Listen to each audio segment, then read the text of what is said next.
नमस्ते दोस्तों। ये जो इंजन का पार्ट 4 है, मैं इसके बारे में आपको अभी तक बताया नहीं। मैं ये वीडियो बना रहा हूँ इसीलिए। ये उसका पॉइंट सेक्शन है। अभी तो जितना भी नया वाला आता है सब इलेक्ट्रॉनिक से आता है। ये उसका पॉइंट है। ये पॉइंट अभी करंट नहीं देता है। क्या प्रॉब्लम हो सकता है उसमें? अभी ये पॉइंट तो ठीक है, ये देखिए ओपन हो रहा है और क्लोज भी हो रहा है। ये पॉइंट ठीक है, पॉइंट का कोई दिक्कत नहीं है। और कॉइल को भी हम टेस्ट कर देते हैं।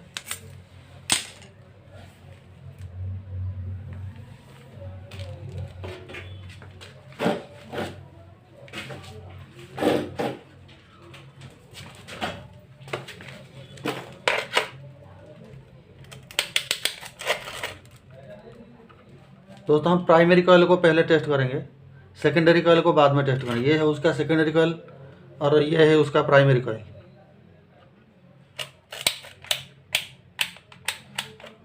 प्राइमरी कॉइल को टेस्ट करने के लिए मल्टीमीटर को 200 ओम्स पर रखिए। 200 ओम्स, देखिए 200 ओम्स। अभी हमको टेस्ट करना है। कैसे टेस्ट करेंगे प्राइमरी कॉइल को? ये जो तार निकला हुआ है ये देखिए, इसमें एक तार लगाइए और इसमें एक तार लगाइए। 1.9, 1.7, 1.6, 1.5।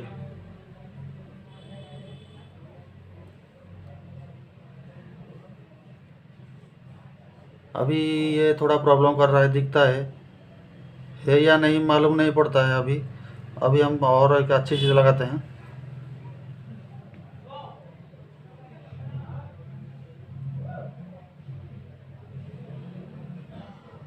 दोस्तों, ये ख़राब है।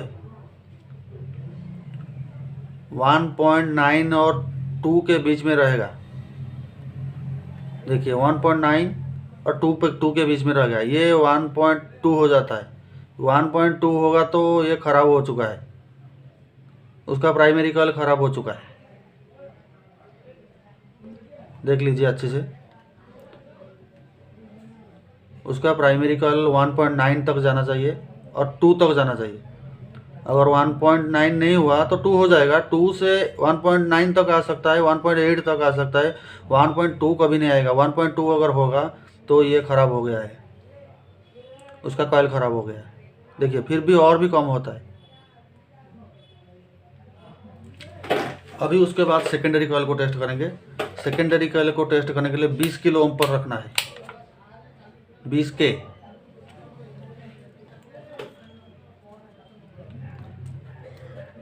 एक तार इसमें लगाएंगे और एक तार बॉडी पे लगाएंगे। सेकेंडरी कॉइल 5.85 तक जाना चाहिए, नहीं तो 4.85, 4.90 ऐसा जाना चाहिए। अभी ये कितना है? 4.65। कोई दिक्कत नहीं, चलेगा।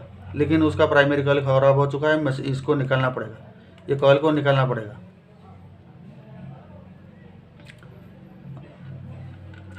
दोस्तों, एक तो ये ख़राब हो गया है।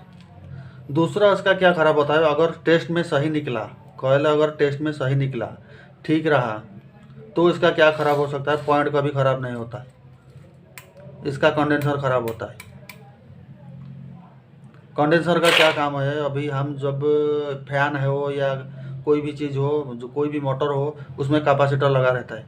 कैपेसिटर किस लिए लगा रहता है? उसको चार्ज करने के लिए। कैपेसिटर एक बार चार्ज होगा, जब डिस्चार्ज होगा तो ज़ोर से करंट देगा।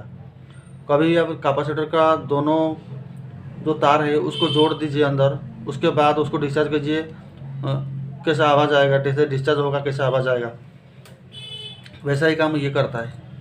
ये कैसे काम करता है? जब मैग्नेट, दिखाता हूँ आपको।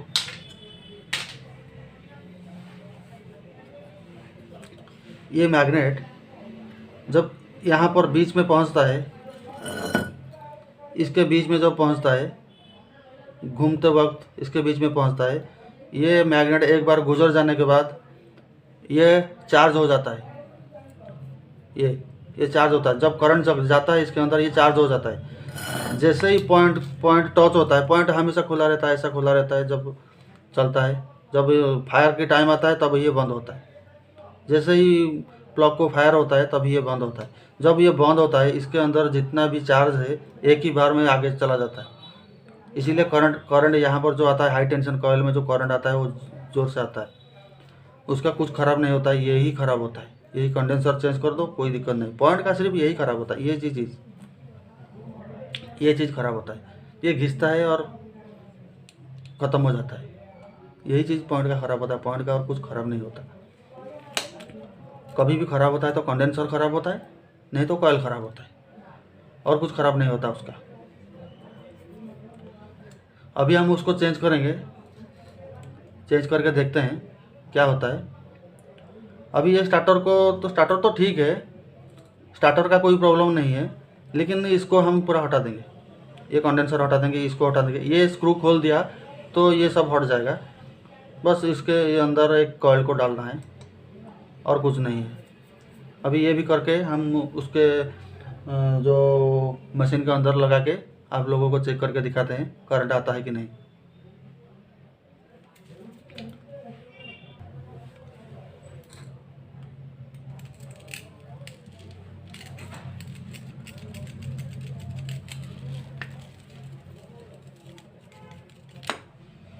दोस्तों कस्टमर का कहना है मेरा इलेक्ट्रॉनिक्स कर दो, ये बहुत प्रॉब्लम करता है, इलेक्ट्रॉनिक्स कर दो। मैं उसको कहा ठीक है इलेक्ट्रॉनिक्स कर देंगे। इलेक्ट्रॉनिक्स करने के लिए भी कोई दिक्कत नहीं, थोड़ा ज़्यादा पैसा खर्चा होगा पर कभी धोखा नहीं देगा। पॉइंट का मशीन क्या होता है, अगर आपने कुछ दिन रख दिया उसको, 10-15 दिन या 20 दिन 1 महीना रख दिया उसको, तो ये पॉइंट कार्बन हो जाता है। उसको मैग्नेट को खोल के फिर से घिसाई करना पड़ता है, रेत का पेपर लेके घिसाई करना पड़ता है, उसके बाद जाके ये चालू होता है। जितना भी मेरे पास पॉइंट का मशीन आता है मैं उसको इलेक्ट्रॉनिक्स कर देता हूँ, क्योंकि बार बार और वो तकलीफ ना हो और कस्टमर बार बार ना आए।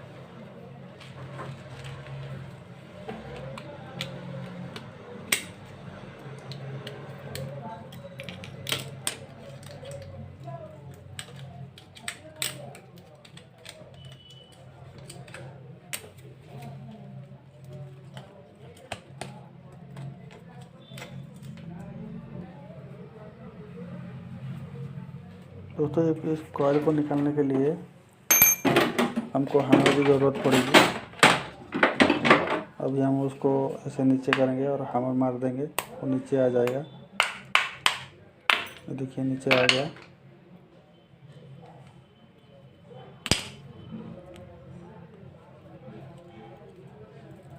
अभी ये वायर को खोल देंगे। जैसे नॉट बोल्ट टाइट होता है और ढीला होता है वैसे ये वायर खुलता है। अभी हम नया कॉइल लगाएंगे। पहले उसका जो टाइट देने के लिए जो प्लेट रहता है उसको सीधा कर देंगे। ये देखिए ये उसको लॉक करके रखता है ताकि वाइब्रेशन के अंदर वो नीचे ना गिर जाए, इसीलिए उसको ये लॉक करके रखता है। ये बीच में दिया जाता है उसको।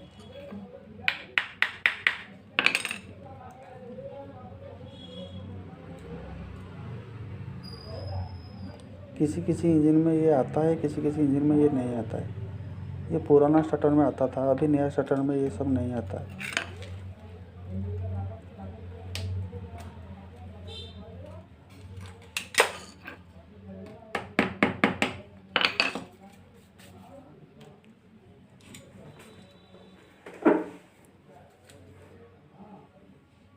अभी ये सारा काम हो गया है। अभी हम उसको सोल्डर करेंगे, जितना भी वायर है उसको सोल्डर करेंगे।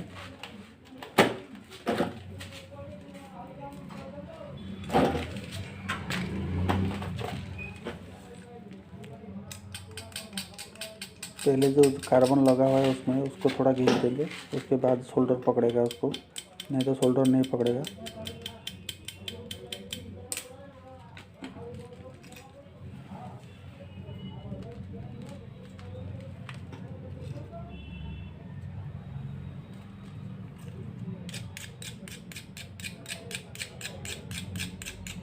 पहले हम उसको जो नेगेटिव वायर है उसको 2 वायर आता है उसमें, जो हमारा प्राइमरी कॉइल का 2 वायर आता है। एक वायर तो वाइट कलर का है जो बाहर जाता है टीआई यूनिट में लगता है। दूसरा जो तार है वो बॉडी पर टच होता है। सेकेंडरी कॉइल का एक ही वायर होता है और उसमें प्राइमरी कॉइल के साथ भी जुड़ा रहता है, वो अंदर से जुड़ा रहता है। कॉइल के अंदर से भी वो जुड़ा रहता है, लेकिन प्राइमरी कॉइल का 2 तार आता है।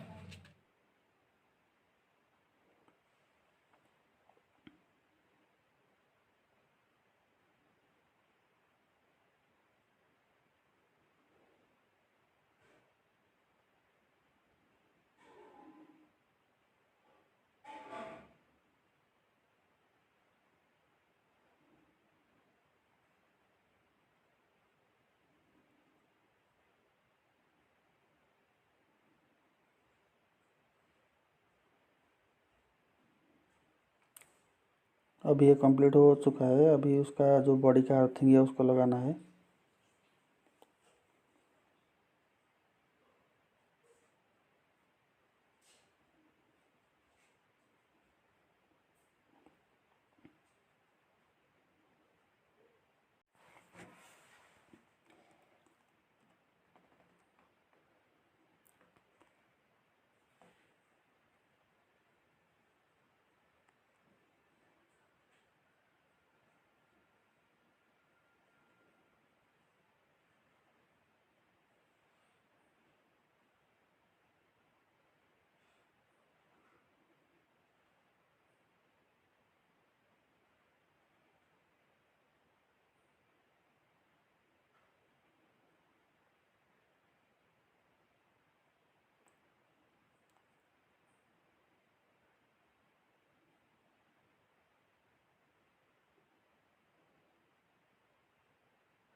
तो अभी हम उसको सोल्डर कर चुके हैं पूरा। अभी ये पूरा कंप्लीट हो गया। अभी हम उसको वायर को आउटसाइड की तरफ निकालना है।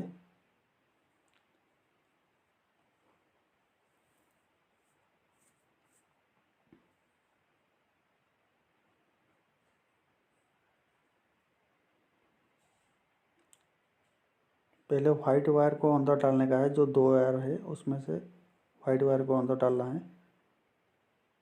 देखिए मैं जैसे डाल रहा हूँ वैसे ही डालने का। उसके बाद नीला कलर का जो वायर है उसको डाल देने का। अभी ये कंप्लीट हो चुका है। उसका जो हाई टेंशन का जो तार है जिसमें प्लग को करंट जाता है उसको डाल देंगे। उसको टाइट करने से वो टाइट होगा, राइट साइड घुमाने से वो टाइट होगा। उसके बाद आता है टीआई यूनिट का काम। टीआई यूनिट का काम क्या होता है, यही कंडेंसर है और यही स्विचिंग का काम भी करता है, पॉइंट का काम भी वही करता है। कंडेंसर का काम वही करता है, पॉइंट का काम भी वही करता है। कंडेंसर का काम कैसे वो करता है, इसके अंदर भी छोटे छोटे कैपेसिटर होता है। और स्विचिंग का काम ऐसे ही करता है, उसके अंदर मॉसफेट लगा होता है। मॉसफेट जैसे हम लोग इन्वर्टर में लगाते हैं ना मॉसफेट, वैसा ही मॉसफेट उसके अंदर भी लगा होता है। वो स्विचिंग का काम करता है, up down up down up down का काम करता है। जैसे ही मैग्नेट उसके आसपास आता है वो स्विचिंग का काम करता है और प्लग को करंट देने लगता है।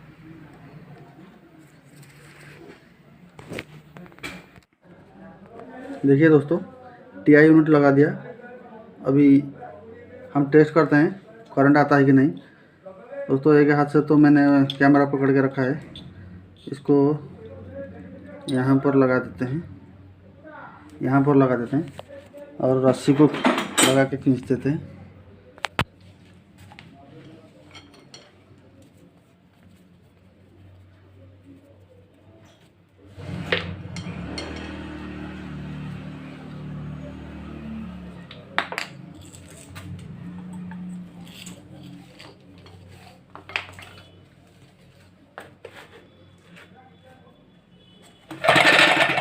देखिए दोस्तों करंट आता है।